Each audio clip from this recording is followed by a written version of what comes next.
the voice of Kermit the Frog, Rizzo the Rat, Beaker, and so many others, ladies and gentlemen, Steve Whitmire.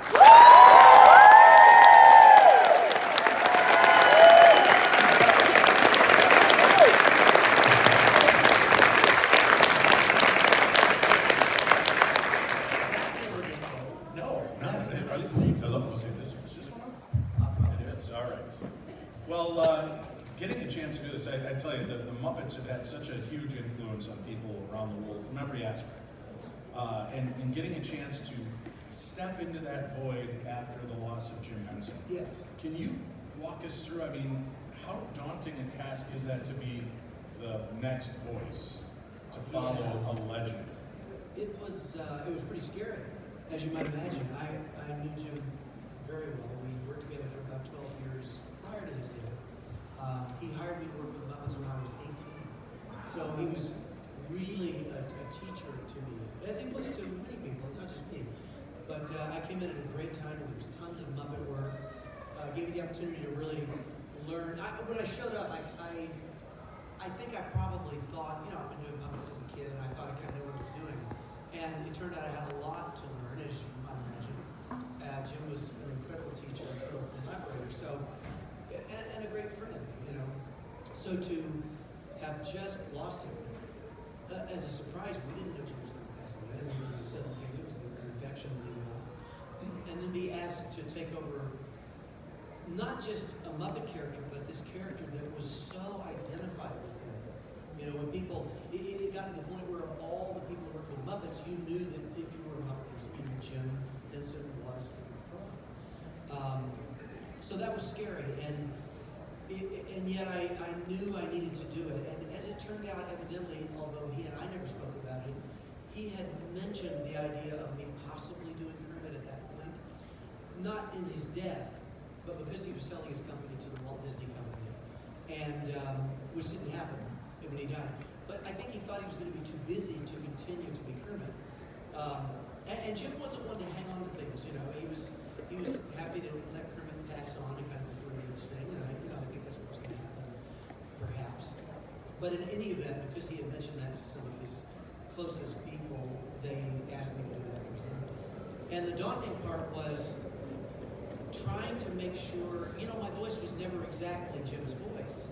It was mostly about trying to keep the character intact, trying to keep him who he was to begin with, but you couldn't let it just be a copy, because he would just have been a stale character who would have never changed. I'd just be copying Jim. So I had to really rely on having been around him, what I knew of Jim as a person, and where Kermit came from within Jim. That was really the only way to do it. Well, and this character, like you said, was so much a part of Jim, so much a part of what he did.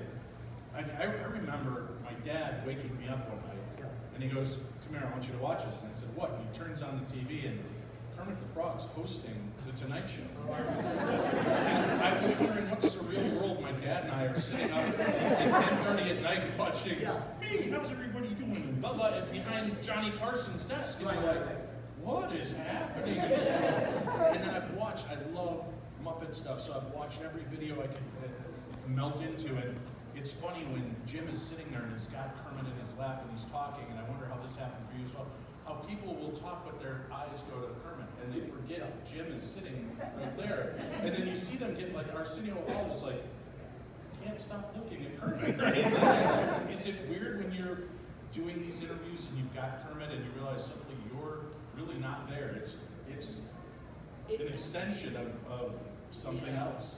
I think it's kind of a compliment when that happens in a way, because the idea is that these characters, I certainly always approached what we did as that these characters were real entities in the world.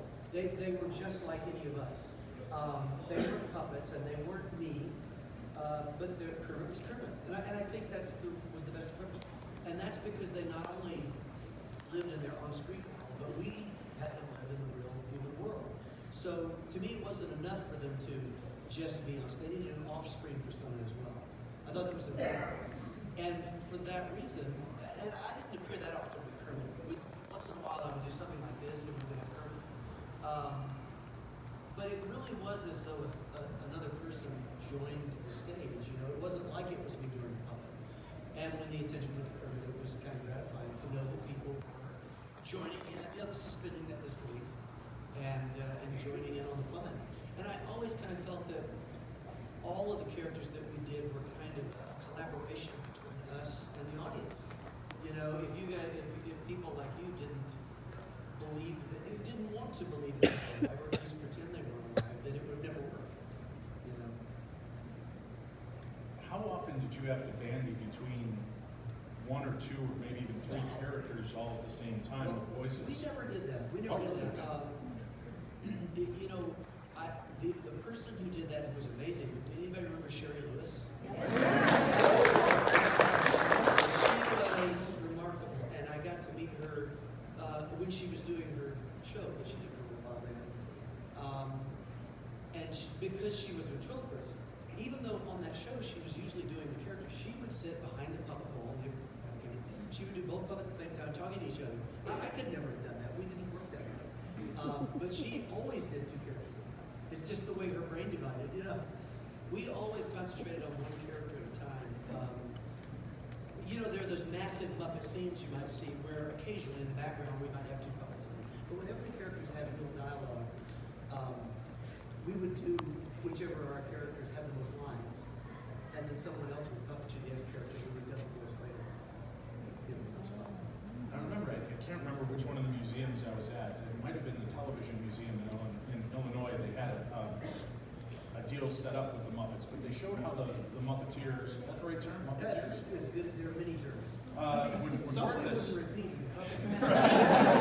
when you would, if I understand this correctly, you guys would have TV monitors in front of you, and you would be working this way. How hard is that to be doing the different things and keeping track of making sure that you're in the right lighting? I mean, it's one thing to sit here and know you've got the light on your face, you've got the right angle, but to be this has got to be just very hard to work. It's a different way, and it became like, I think for all of us, a little bit like riding a bicycle. You just do it. It's just what we do. Some puppeteers that I've known over the years, you know, I don't know whether you guys know this, if you've ever stood in front of a camera and watched yourself on the monitor, everything is backwards. You know, you turn this way, the monitor's going this way, so if you're turning the puppet, it's backwards. So you just get used to that. You know where you are in space, and I know you're doing the puppet over here, so I know when I turn that way, I'm doing the puppet just instinctively. You get used to what that feels like on the monitor and finding your way around looking at something other than the puppet. And the purpose of that, Jim always worked that way.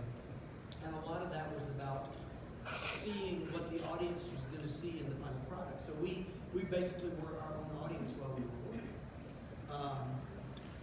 It facilitated making sure that whatever they did worked. And we would have little cheats. Like, one thing that you probably wouldn't notice is that when the Muppets returned, I know from an actor, if you're working with a live actor, we didn't necessarily, the character wasn't necessarily looking into the eyes of the actor. He might be looking over there. It's just a cheat. We would always try to cheat so you see both eyes of the character. You know, probably disorienting for an actor who's playing alongside us. But you know, you learn all those little cheats and moves and eye lines and ways to find them. You know, very important stuff. This is the eye lines. Really big deal. Well, I remember when we lost Jim and the Muppets were going to move forward. I remember personally going, there can never be another Kermit the Frog. I don't know how. You know, it just like when Mel Blanc passed away, and then to just anything else was somebody imitating Bugs Bunny. And then I slowly started warming up, and then the Muppet Christmas Carol. Yeah. And holy shit, right? I'm not saying I forgot Joe Henson, but I was back in the world of the Muppets, and I got teary-eyed watching it. It was magical again to be there. Was that satisfying to realize that, you know, I know there had to be a lot of hate, there had to be a lot of, let's just call it a day, retire Kermit and let's bring Robin up and have him mature, right? Now he can be the new Kermit. But was it gratifying to see that exploded? Yeah, it was. Was it surprising, I guess? I don't know. I wasn't really thinking in those terms at the time. For me, it was all about concentrating on trying to keep that character consistent. I would have never been able to do this had I not known Jim, had I not spent time with Jim. It was the only thing that made it possible because, as I said, they were so associated. But of course, it was gratifying that it started to work. And there were always people who thought it didn't work. But I think I keep going back to this, but it really was all about the idea of keeping Jim's influence a part of that character. And as long as Kermit stayed as true as possible to who he was, I think it helped facilitate the other characters that have had new puppeteers stay strong as well. It really is an ensemble thing. If Kermit doesn't work, then the other characters start to not quite work, you know? So it was important that, the other thing was we just didn't want him to become stale. He needed to grow. When we brought up Christmas Carol and Treasure Island, suddenly I was cast in doing these films where it was, yes, I'm trying to be Kermit, I'm trying to keep Kermit consistent, but Kermit was actually playing roles. It was Kermit playing some, so it was like all this movie, you know, Captain Smollett on the ship is Kermit, Kermit. And my instinct was, and it was sort of confirmed for me, you guys know who Frank Oz is. Who's an incredible individual, as well as an amazing originator with the Muppets. And Frank mostly directs these days, incredible film director. But Frank and I did a little session together. I don't know if I've told you. It might be a new one. I don't go on forever. No, but we did a little session shortly after Jim passed away, and after I had had a moment to think about doing Kermit, where we met back together in New York, and Frank and I just got on cameras in a private space, and I did Kermit, and he did Miss Piggy, and I did Kermit and Milton Fozzie Bear. And the funny part of that was, I was a little nervous about it. I knew Frank, we worked together for years, but not quite in this capacity, you know. Suddenly I'm trying to do what Jim did, you know, and I can only imagine it must have been very hard for Frank. We were so close. But what I discovered is that as soon as Frank was doing his characters, and they were so solid in who they were, Kermit just started to come out of me in this funny way. It's as though those characters really existed outside of the movie original, you know? And once they were together and Piggy was Piggy, then I knew what Kermit should do. It just started to happen because I remembered what Jim had done, and I felt the next thing about it. And Frank told me after that, he said, you know, what you have to do when you approach Kermit, at least for a while, you have to perform Jim. And that was a killer. I mean, I even had an instinct for it. It was very hard because we're still mourning his death, and really tough. But I kind of had to first put my mindset into at least what my interpretation of Jim Henson was, and then let that turn into Kermit once removed. So to whatever extent I was able to do it, which I was proud of the work in the end, I go back to saying it was all about keeping Jim's influence in the character.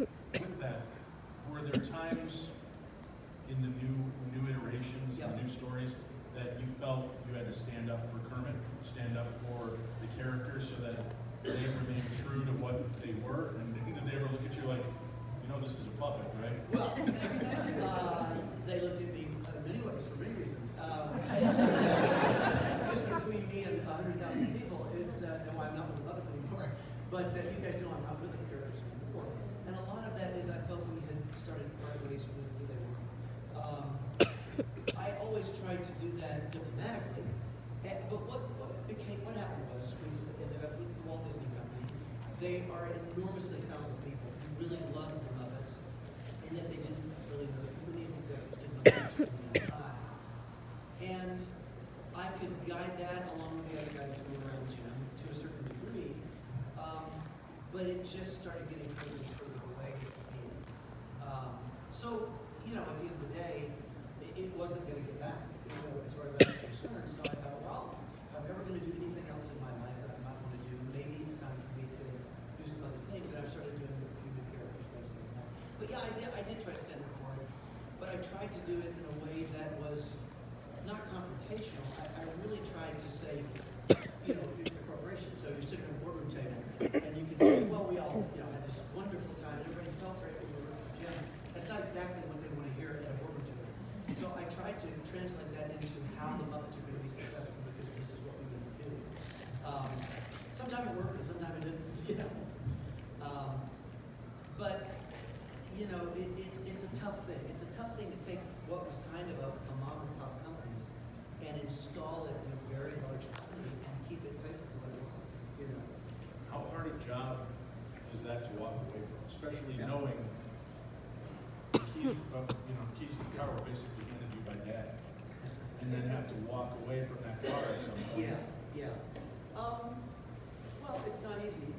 If there's any regret about that, it's simply that a lot of what could have stayed, that influence, that gym influence, will probably not get passed along because there's almost no one left who was a part of that time. Now, I'm not saying, it's not a what would Jim do kind of situation because Jim was always moving to the next thing. He never looked at his past work that I saw. I tried to get him to sit down and watch one of his TV specials with me one time, and he very politely said, "Do you mind if I don't?" It was something was like the Frog Prince, one of his early shows from the '70s. He said, that was then and now it's now, and I really want. He didn't want to be re-influenced by the stuff he used to do. He wanted to move to the next thing, the next thing. But when things evolve, which is what I think it should do, that's really about evolution. Is not about things just changing. It's about it being based on a solid foundation, and it grows, but it doesn't lose that essence of what it is. So that was super important to me, and it still is. Anything I ever do going forward is still an expression of what I learned in the gym. That's the point. All right, now, and I want to open up for questions Yeah. as well from the audience. If you have a question, raise your hand. Dalton, where are you? Here it is. Dalton will come around and catch you. If you can state your name and clearly ask your question, thank you. Hi, my name is Ben, Yes, sir. and we met. I always love seeing Muppet characters working with human characters written into the storyline. One of my favorites is Doc and Sprocket. Can you tell us a little bit about working with Jerry Parks and how the characters work together? Yeah, Fraggle was, I've said this to many of you that I've met, was my favorite project that I ever worked on, hands down, above everything. I was about 23 years old when we started doing that show, so I was very young, so I was Muppets. But I'd been there about 5 years. And Jim used to say that it took about he was absolutely right. It took about 5 to 7 years for anyone that he brought in to get really accustomed to the way he liked to do things. And that was true for me. It really took me 5 years to get comfortable, because I didn't come from an acting background. I came from the technical puppetry background. So a lot of what I had to learn within Jim's company was how you create a character. And by the time a character like Wimbley, Fraggle, or Sprocket came along, I was getting more and more comfortable with that. I remember the first time we ever did a rehearsal with, you guys know who Sprocket was, the dog on Fraggle. And along with this very well-known Canadian actor named Jerry Parks, who had done a lot of dramatic television. And Sprocket was not meant to speak English. He was meant to make dog noises. But he still had to convey what he was saying. And it was a real challenge.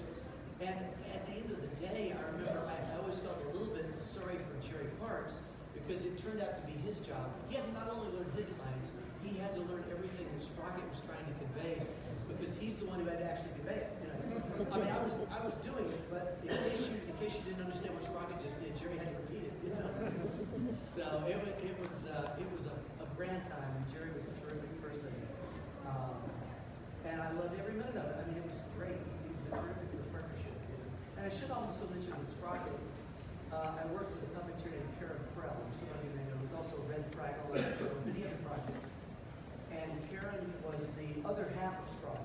Many of our characters take 2 people to perform. Karen was Sprocket's other hand and his tail. So Karen was always there, and she was terrific at it.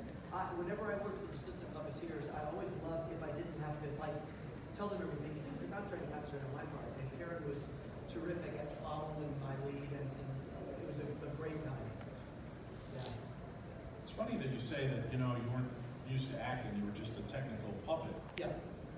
But that is, you're making a piece of cloth or fabric show emotion. That's got to be the hardest acting in the world. Yeah, you know what it was? It wasn't as much, you're right. It isn't just acting like any other acting. It was that I had never done a lot of character work. So to come in with a new character that I didn't know and figure out who that character was going to be was a leap for me. you know, at that point in my life. I get it. I'll leave it Yeah. to you. Oh, yeah, that's a little fun. Did you have a question then? Right up here. Oh, right there. Oh, right there. My name is Shannon, and my question is, what's your favorite puppet that you've done? Yeah, my favorite character that I ever did was Rizzo, the rat. He was this snarky little smiling guy who was, you know, this little guy with all this, you know, kind of pep and spunk. The polar opposite of the character my current really personality was. And Rizzo just, for me, kept getting better and better as I got older and more, you know, whatever it is that happens to him, I'm senile. But he got more and more grouchy, which was kind of fun. More and more sarcastic, and I got better at doing that. And as he developed, his New York accent got stronger and stronger, which lent itself to that character. So I loved Rizzo as my favorite character. Fraggle was my favorite project overall, but Rizzo was always the favorite character. It's funny how that all the work that happened in the Muppets, how it bleeds through any kind of property. You know, I've got the worst OCD with this, right? I do a radio show that talks about paranormal phenomena. Yes. Anybody here listens to my radio show, I have to turn my microphone off and bite my knuckles every time my partner on the show goes, yeah, this is strange phenomena. And then half the time he stops and he looks at me and he sees me going, people write in and they're like, what the, where's the phenomena 8 times and he never responded. Then every voice, whether I'm talking Bigfoot or the devil, comes out sounding like Rolf the dog. Yeah. My kids, my partner's like, Dave, that's not the devil, that's Rolf the dog. I'm like, you're crazy. Rolf sounds totally different. And then Bigfoot. Oh, here's Bigfoot. I'm damn sure it's Bigfoot, but it's just once it's in their brain, it's no getting out. Well, I know it does stay in our heads. Yeah. Oh, look at this guy. Is there any celebrities that you've worked with on Sesame Street or in your guest starring role, if you will, in interview circumstances that you've been starstruck by? Yeah, there have been a number. When we did the Muppet Show, we had a different guest star every week. And again, I was 18 when we started. And a lot of these stars are people that I grew up with, and even my parents have grown up with. You know, some of these classic stars of Hollywood, like Bob Hope and Danny Kaye and Gene Kelly and people like that. But starstruck. I made a complete fool of myself with David Bowie when we did Labyrinth. And he forgave me, which was terrific. And Tim Curry too, as a matter of fact. I was a huge Tim Curry fan. And Brian Henson actually, kind of embarrassed me in front of Tim. He said that we were walking across the studio line as we were about to shoot Treasure Island. Tim's there, we're going to do rehearsals. And Brian said, I'm not sure Steve is going to own up to this, but he's actually a really fanatic. Fanatic fan is redundant, but over your work. And Tim and I became friends over there. Had great conversations. But both of them, I was a little starstruck by. What was I've got to ask, because I don't care if you care, I care. Okay. David Bowie. Yeah. Oh, it was amazing. Yeah, was it just being on set? I mean, watching the guy, he created something amazing. I understand he's acting and a director's kind of leading him through this, but you forget it's David Bowie. He is just that character. There's no denying. I mean, when you think that, I almost keep those two characters separate, and that's unbelievable. In most acting, an actor is always Chevy Chase is always Chevy Chase, right? Tim Allen's always Tim Allen. Yeah. David Bowie is whoever he did wants to be, right? Yeah. He was a really talented actor in everything he ever did. My quick story about David Bowie, I'll tell you the story where I made a complete ass of myself. We had a little party at Jim's house before we started shooting the week before for all of us to meet. Many of us knew each other, but to meet the people who were working in the Labyrinth. David was there, and Jim Conley, and the family, everybody. So, and I'm still quite young. And I was kind of in awe of him because I was such a massive fan of his work. And I used to be in rock bands in high school, and I played his music, and all this stuff. So I was introduced to him. We're standing around. He's here, and Jim may have introduced us. shake hands. He's very humble and quiet. And what I learned about him is he did not particularly have any need to talk about himself. He loved his work. You loved his work, but it didn't matter. He would have done it anyway, so he didn't need to compliment him. And I said something like, "You'll have to forgive me throughout the first couple of weeks of shooting. I'm staring at you a lot because I just owned up to it. I'm a big fan of a little bit of all of you." And he smiled, but he took a step back. And he said, "Thank you." And I thought, "Oh my God, I've blown it with it. We had to start shooting." Immediately, visions of himself locked in Yeah. your car trunk started. He's never going to speak to me throughout the whole shoot. And about a week into the shooting, for whatever reason, we went to see the dailies, which is stuff we shot the day before. We're leaving the theater. We shot all day. Somebody comes running up behind me, and somebody put their hands on your shoulder and kind of push themselves off the ground. It was him. I don't know why. For some reason, he chose me that day. And he said, I gotta go out and do the makeup. He said, I gotta go out and get out of makeup. Why don't you come up and talk? It was just, talk about a fan thing. And I have to tell you, we were shooting in the north of England, and I had a car that drove me back and forth every day. I did not drive. And my first honest thought was, there's no way I'm not going to do this, but how am I going to get home? Anyway, I got home, and I got to spend all this, hours talking to him. Boy, it was incredible. Yeah. All right, Dalton.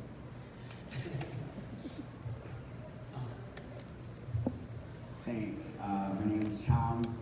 Was there any character that you had the voice before you got the Muppet? That you pushed through going, I've got this great voice. It almost always went hand in hand. The voice that I use for Rizzo is a very similar tone as what I would use for this character called Bean Bunny, or Willie Fraggle. It's a voice that came naturally to me, and because it did, I used it for many characters. I've got a story about that too.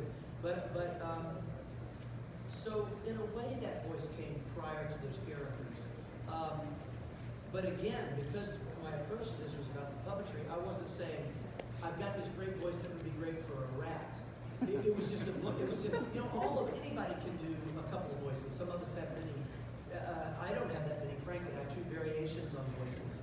But I remember we did a show called The Bunny Picnic with this little character called Bean Bunny. And I've been doing Rizzo and Wembley at that point. I felt very good about Wembley. And I remember walking across the sound stages when we were rehearsing The Bunny Picnic with Jim. And I said, I'm frustrated about this, Jim. I don't want to do the same voice for every character all the time. I'd like to do something different for Bean Bunny. He wanted me to do the same. He liked that voice, just without the Rizzo accent or the certain affectations Wembley had. And this was in the 80s, and Burt Reynolds was very popular. He was doing all these Cannonball Run movies. And Jim was one of these, he was very thoughtful before he said things. And he said, well, whenever Burt Reynolds does a film, he always uses the same voice. And I had this moment, I said, you're right. He never changes his voice. And Jim said, stick with the voice, it's a good voice. So, I did. That voice got me through a lot of characters. I'm trying to see what else it is. Okay. I know Hellgirl on the end here keeps raising her Yes, giant yes, hand right ass. here. Well, yeah, we'll pass it back in. Hi, Steve Whitmire. Hello, sir. My name is Cole. I know. I know that we've met, but I have a question for you. Okay. When you were on the set during Comet and Jerry Nelson was doing Robin I was in the Shoemaker segment from a classic theater. Could you not perform Rizzo at the same time? Was there someone else to do Rizzo who, like Gonzo, whose performer got on stage? Yes. So you're saying, so when someone else does one of our characters, yeah. We did a thing years ago called Muppet Classic Theater, which some of you may see, some of you may have never heard of. But it was a great little piece where we did these kind of fractured fairy tales, or silly versions of fairy tales. Yeah, so whenever we would do 2 characters in the same scene at the same time, someone else would do our second character, and then we would go back afterwards and do the voice. So it sounded like the same. And we usually would talk to that puppeteer who's going to do our other character, and sometimes they would ask us, we would give them line readings. They say, how would you say this? So I would do the line, and then they would do the same thing. It's really funny though. A lot of times it's very difficult to go back and dub with the Muppets, even though you think you could fit anything into their mouths. But the rhythms are sometimes, all of our rhythms are different. And somebody might think, I might think I was doing one of Frank's characters exactly like Frank would do it, and Frank would go back to dub it, and it was completely off. He had trouble putting Piggy's voice in Piggy's mouth when I did it, something like that. Yes. So, have you ever had kind of like in your daily life a character come through on his own, like on their own, kind of just their personality comes out? Yeah. Well, I can't think of an example, but I'm sure it must. I mean, all of these characters are obviously aspects of us, like any actor would do. And there's a part of me that has some Rizzo, and a part of me that had a little bit of Kermit, and all those things. What's wrong with Rolf the dog? And you clearly have a great deal of love for dog. My ex-wife will tell you that all the time. That's funny. I was about to say you have to ask my wife if that comes out. I'm sure it is. I'm sure it is. I don't intentionally do it. It's funny. Jim's approach to the characters, he wasn't all that precious about them in a way. He really looked at these puppets, I think, as our tools. It's what we did. The Muppets, when they started out back in the 50s and 60s, were an act that went on variety shows. And when people said, it's the Muppets, they were referring as much to the men who were doing and women who were doing the puppetry as they were the puppets. It wasn't really until the Muppet Show that suddenly the Muppets were Kermit and Miss Piggy and Fozzie. It was really about these guys who did things with puppets. The Muppets were like Monty Python's Funny Circus, or a repertory company. Do you remember who the first Muppet was to make it big? I think it was probably Rolf. Who knew? If anybody's here, besides me, is old enough to remember the Jimmy Dean show, back in the early 60s, Rolf was this character who was suddenly the sidekick of this country singer named Jimmy Dean, who went on to some sausage. I think he's still I think he is. It's okay, he's not watching. He's probably not watching. He's still around. Yeah. But, and I was like 6 years old when that happened, and I remember saying to my parents, can I stay up and watch Rolf? That's really my first taste of the Muppets was Rolf. And it was black and white TV, and I remember seeing this thing with this big mouth. Ralph had this big black mouth, especially on black and white television, and thinking, I knew it was a puppet when I was 6, and I thought that must be how you get in there. You must climb it in.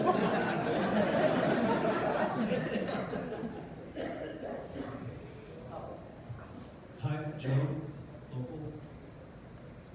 Gotta ask, from the standpoint of a puppeteer, you started this when you were 18. At some point, you had to tell your family or your parents, this is my new job. Anyone ever kind of questioned that at the time? Well, I think they were pretty happy that it happened because I remember when I was about 14 years old. Okay, this is an interesting thing. Back pre-internet, back when I was a kid, the way of being a fan for me was TV Guide magazine, which was a paper magazine at that point. They had a yellow page in the front and a yellow page in the back. Those pages were something like the TV bulletin, but one was New York, one was LA, and once in a while they would say what the Muppets were about to do. They say Jimmins is doing a new special.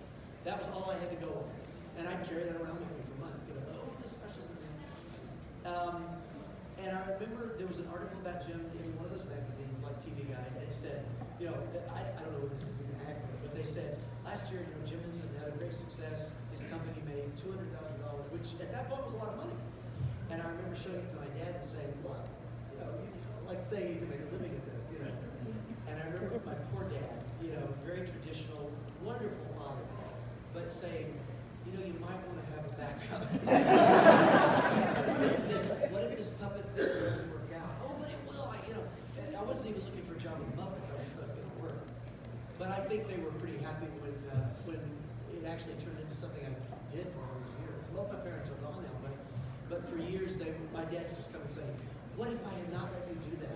Wouldn't it have been terrible? And I said, yeah, I think I probably would have done it anyway. All right, Dalton, where are you? All right. Oh,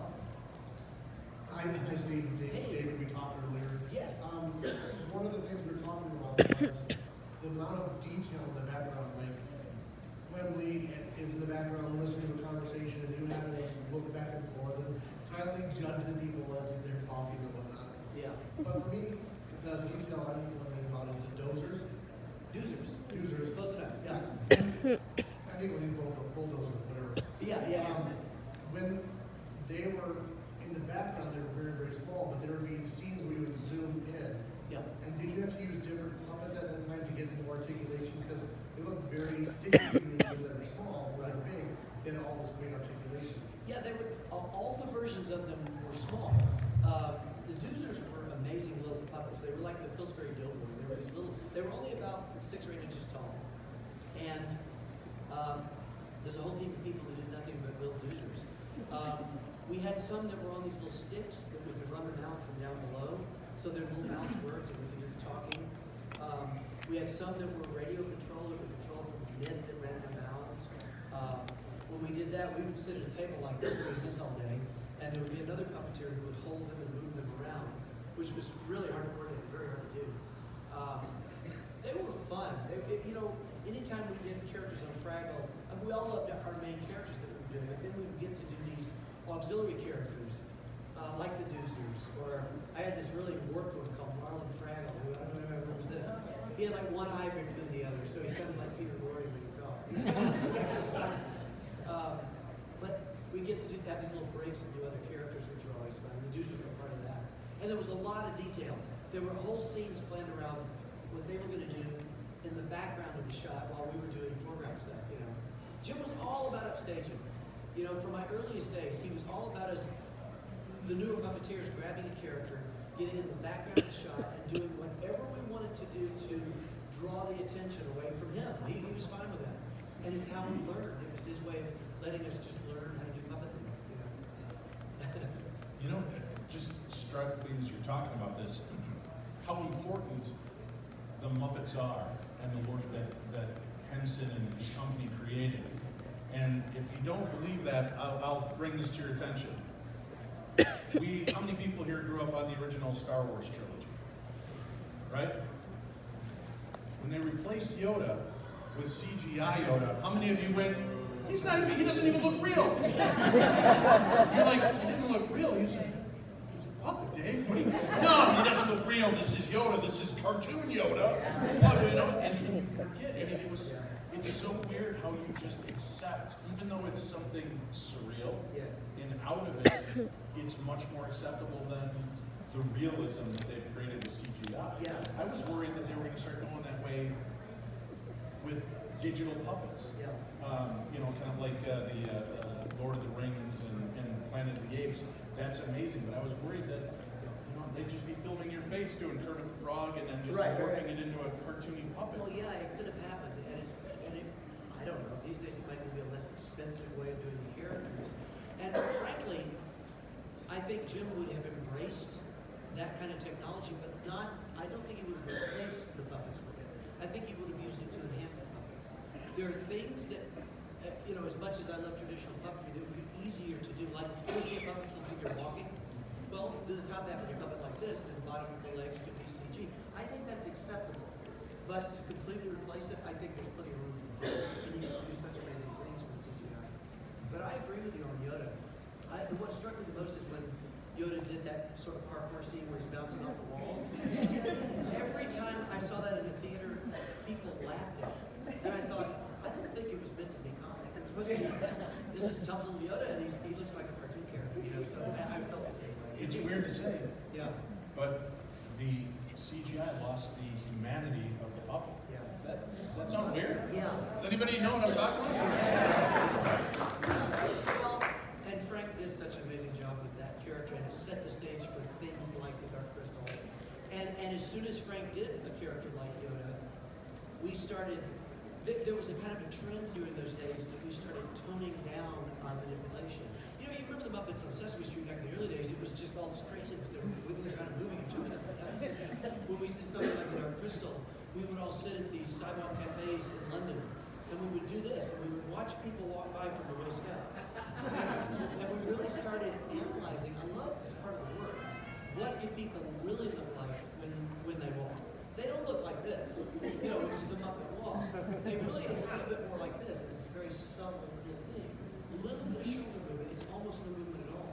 We don't move that much from the waist up when we walk.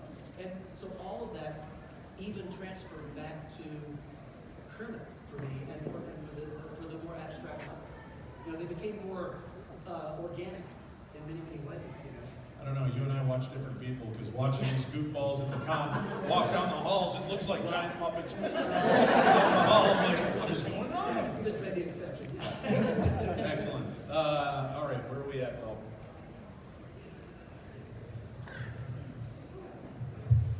When I was a kid, I used to watch the original Muppet movie on the Disney Channel. Yes. And back in the good old days of Disney Channel, me being a 90s kid, when I saw the movie on the Disney Channel, one scene that interested me was the scene at the end of the movie when Animal turns into a giant at the end of the movie when he scares Doc Hopper and his henchmen away. And I was thinking to myself, how did Animal's head get so huge when his head comes crashing out of the building, and then Doc Hopper and his gang scream, they're running for their lives, and the Animal's going, "Bleh." A lot like that. There he is, right there. There he is, the devil's right there. That's an interesting follow-up to what we're talking about, because these days, it's very likely people might have done that as a CG thing. And they actually built this animal head that was twice as big as this table. And hoisted it on this giant crane. That's why it looks the way it looks. It looks kind of, you know, like a thing that doesn't work very well. But it was a scale, huge, giant thing as big as the stage that was Animal's head that got pushed up through that roof. You know, a truly practical effect.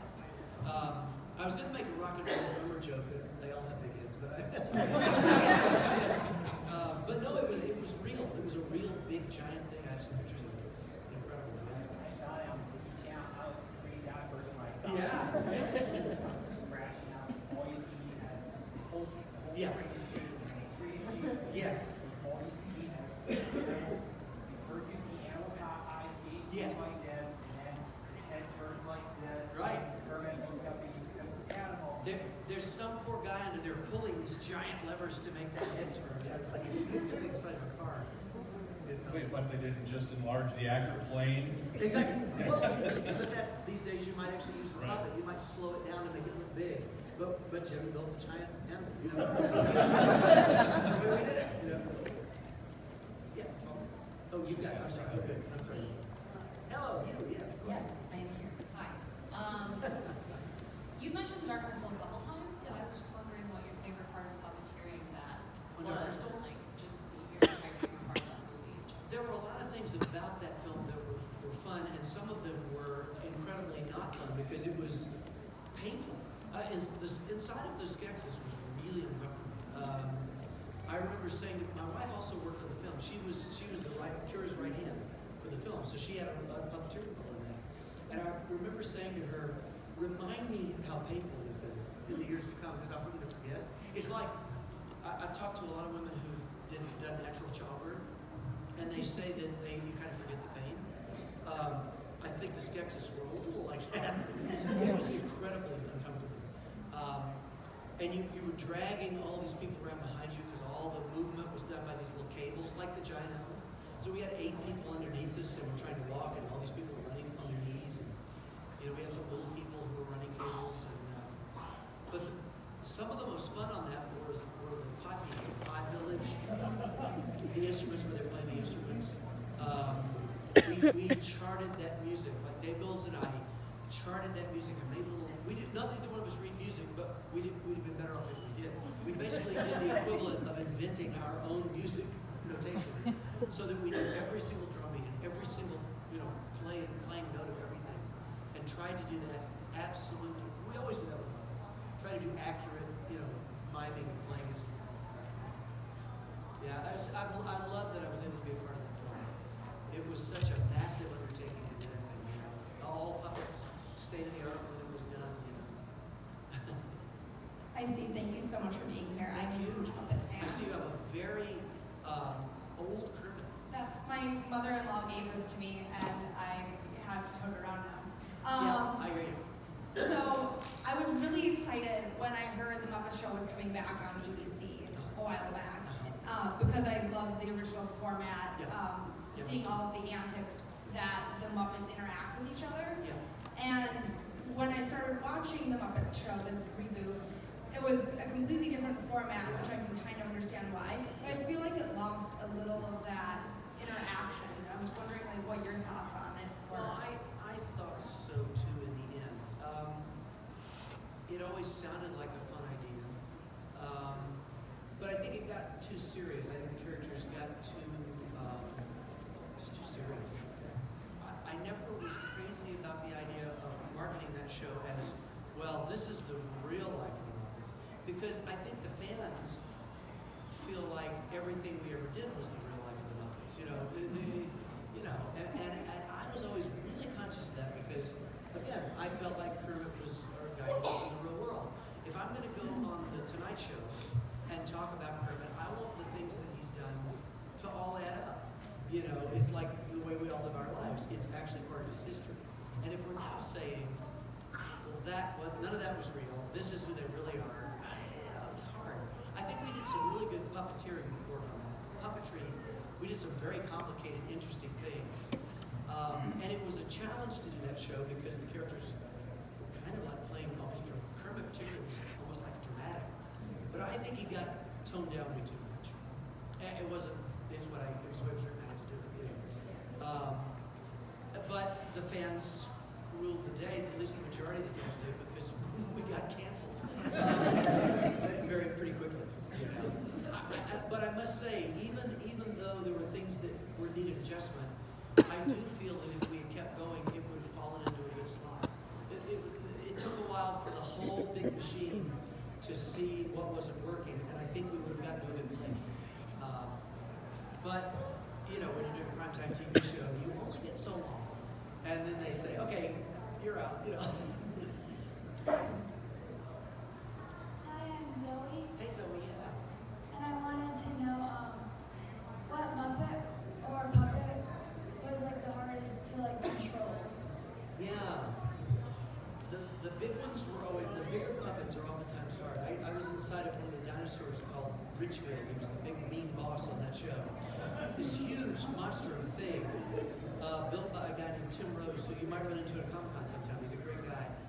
I didn't have to take the weight of this thing, but it was like this, like the size of a Volkswagen Beetle. And his mouth was one of these things. And I loved doing it, but it was exhausting. It would have been impossible to take the weight of it and support it from above. It was kind of hard. We did a little known show called The Animal Show, which was on Fox for a little while. I wouldn't be surprised if none of you ever saw it. I did this massive polar bear character who was so much fun, but he was taller than all the other characters. So, we always have this thing where the focus of the eyes is very important. In order for Jake, this polar bear, to look at the other characters who was below him, I always had to do this. And supporting the weight like this is a killer. Your hand won't down. It's just horrible. So I had all these wrist problems after that. So anything that's heavy and awkward in a position can be tough. Kermit was easy in that regard because he weighed nothing. Rizzo was small. Small puppets are good. Yeah, it's a good thing. We have time for one more quick question, and then unfortunately we'll have to wrap it up. Hi, Steve. So music was a huge part of the Muppets. Yes. What was your favorite musical performance? Oh, wow. That's tough. I used to love anything that we did with the Dr. Teeth band. And I wasn't always involved in that I had this character called Lips with the trumpet player. Well, he was kind of this auxiliary guy that popped in once in a while. Jim wanted me to have a character in the band, but everything we did didn't lend itself to a trumpet player, so he was in and out. And I never got to develop that character very much. I had a lot of ideas about him. But the most fun thing I swear to you, in my entire career, was whenever I got to work with Jim doing Rolf's hands on the piano. I oftentimes would do both hands. It was really uncomfortable, but I'm a really bad piano player. But I know where the notes are. I mean, I just can't actually play. Rolf only had 3 fingers. But I would, and it's a great job for someone who's, has a musical understanding, maybe not a great musician, and an incredible piano player would play these tracks, and I just got to mime them. And so I knew the right part of the piano and the place to play. We did a really, quickly, I know we're running out of time, but we did a really challenging thing back on the Muppet Show where Liberace, the piano player, he was amazing, and he did a duet with Rolf. The reason this was hard is because Liberace was playing live on the same piano as Rolf, so it was an actual piano. I had Derek Scott, the music director, sitting over here off camera doing Rolf's parts. So it wasn't like I got to go home and have a recorded track that I could learn the notes. I had to make it look like Rolf was playing without actually hitting the keys hard enough to strike the piano strings. And they get out of the way. So it had to look real, but it was all this quick stuff between him and Liberace. And Liberace is playing. It had to be a real piano, you know. One of the hardest things I ever did. And I think I haven't seen it in a long time, but my memory is that it worked. I hope it did. It's probably on the internet somewhere. Speaking of music, as we wrap up, you know, when they rebooted the movie with Jason Segel, yes, right?